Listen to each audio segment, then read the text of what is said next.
Бүгүнкү күндө Кыргызстан үчүн энергетика тармагы абдан маанилүү тармак экени баарыбызга маалым. Ошондуктан энергетикалык көз карандысыздыкты жана коопсуздукту, ошондой эле элибизди жана экономика тармактарын электр энергиясы менен үзгүлтүксүз камсыздоо мамлекеттин стратегиялык максаттарынын бири катары каралууда. Буга байланыштуу биз элге, экономика тармактарына электр күч кубатын жеткирүү үчүн мүмкүн болгон ресурстардын баардыгын, болгон күч аракетин жумшап жатабыз мамлекеттин. Бүгүнкү иш-чарадагы ушул энергетикалык көз карандысыздыкты жана коопсуздукту камсыздоого багытталган. Биз бүгүн узундугу 50 чакырымды түзгөн Разаков арка жаңы электр кубатын берүү линиясын жана Разаков жаңы подстанциясынын ишке киришине, ошондой эле колдонуудагы арка подстанциясынын реконструкциялоо иштеринин аяктаганына күбө болуп отурабыз. Бул курулуш иштери Баткен облусунун арка массивин электр энергиясы менен камсыздоону жакшыртуу долбоорунун алкагында ишке ашырылып отурат. Кудай буюрса, эми Баткен обласу толугу менен энергетикалык көз карандысыздыкка ээ болот. Энергетикалык көз карандысыздыкка ээ болуу менен Баткен обласынын социалдык экономикалык абалы жакшырат, элдин жашоо деңгээлин жогорулатууга өбөлгө түзөт. Буга чейин Баткен облусу электр энергиясы менен коңшу мамлекеттердин энергетикалык системасы аркылуу камсыздалып келгени белгилүү. Мындан улам тилекке каршы элдин жашоосуна кыйынчылыктар жаралып келген эле. Эми ал кыйынчылыктардын баардыгы артта калды. Облустун энергетикалык көз карандысыздыгын камсыздоо Кыргыз Республикасынын эгемендүүлүгүнүн бекемделишине да чоң салым болду. Муну баса белгилеп айтып кетүүбүз абзел. Мына ушундай ири долбоорлорду ишке ашырууга колдоо көрсөткөндүгү үчүн өлкөбүздүн өнүктүрүү боюнча өнөктөшүнө Ислам өнүктүрүү банкына ыраазычылыгымды билдиремин.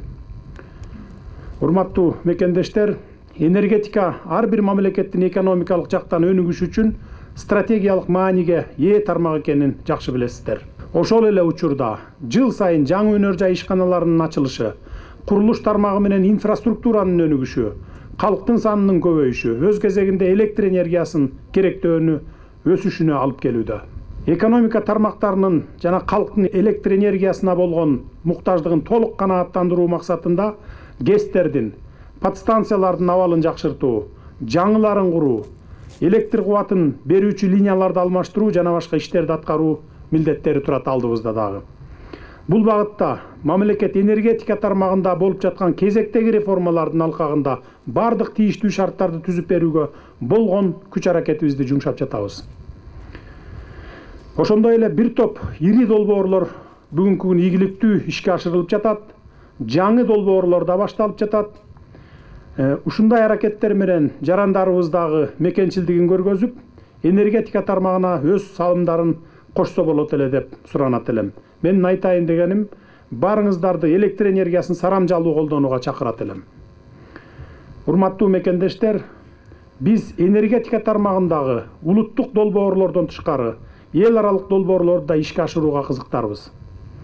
Үстүбүздөгү жылдын апрель айында регионалдык деңгээлдеги Каса 1000 долбоорунун алкагында жогорку вольттуу электр кубатын өткөрүүчү мамынын пайдубалына капсула салып кеттим эле. Кудай буюрса, 2023 жылга толук бүтүп калабыз. Бул эл аралык долбоордун ишке ашырылышы өлкөнүн электр энергиясын экспорттоо потенциалын, ошондой эле мамлекеттин экономикасын жогорулатууга жана республиканын бюджетин толтурууга мүмкүндүк берерин дагы бир жолу баса белгилеп кетейин. Энергетика системасында иштеген бардык кызматкерлерге Кыргыз Республикасы үчүн маанилүү болгон Баткен облусунун арка массивин электр энергиясы менен камсыздоону жакшыртуу долбоорун аяктап, энергетикалык көз карандысыздыкка жетишүүгө жасаган ак ниет эмгегиңиздер үчүн терең ыраазычылыкты билдиремин. Сөзүмдүн аягында бүгүнкү иш-чаранын катышуучуларынын баарын келе жаткан Кыргыз Республикасынын эгемендүүлүгүнүн 30 жылдык мааракеси, ошондой эле өлкөбүз үчүн стратегиялык мааниге ээ болгон долбоордун ишке киргизилиши менен чын жүрөктөн куттуктаймын. Элибизге бакубат жашоо, өлкөбүзгө тынчтык, жаркын келечек каалаймын.